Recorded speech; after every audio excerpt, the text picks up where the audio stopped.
Jadi Bang Adit, intinya kalau misalnya kita ngopi, itu ada semacam zatnya lah di dalamnya yang membuat kita jadi semangat. Kenapa kalau saya Tos nulis dulu bang.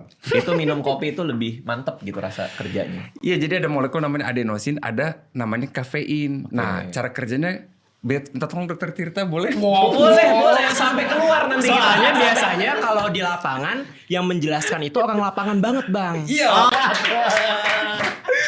Ternyata dia yang punya penelitiannya. Iya, kan?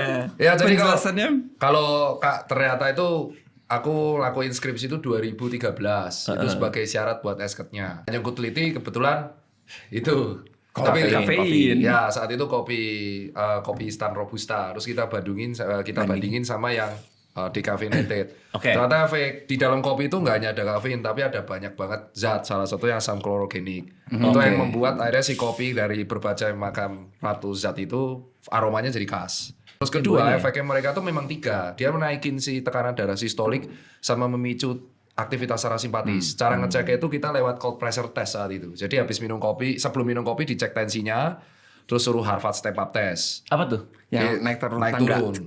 Terus habis itu setelah itu dikasih perlakuan minum kopi setiap hari.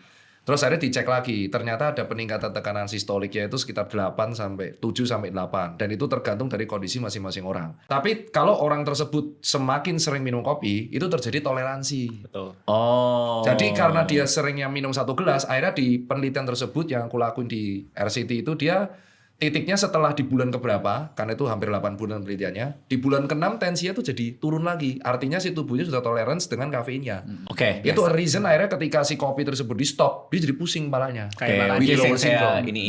Ya dari situlah si kopi itu ternyata kalau dia minum sampai dari jurnal itu 5 espresso per hari, itu belum bisa menentukan beresiko apapun, tapi terjadi tolerance ke saraf simpatisnya sama ke tensinya, sistoliknya. Tapi di atas 5 espresso itu baru bisa kronis, bisa prehipertensi.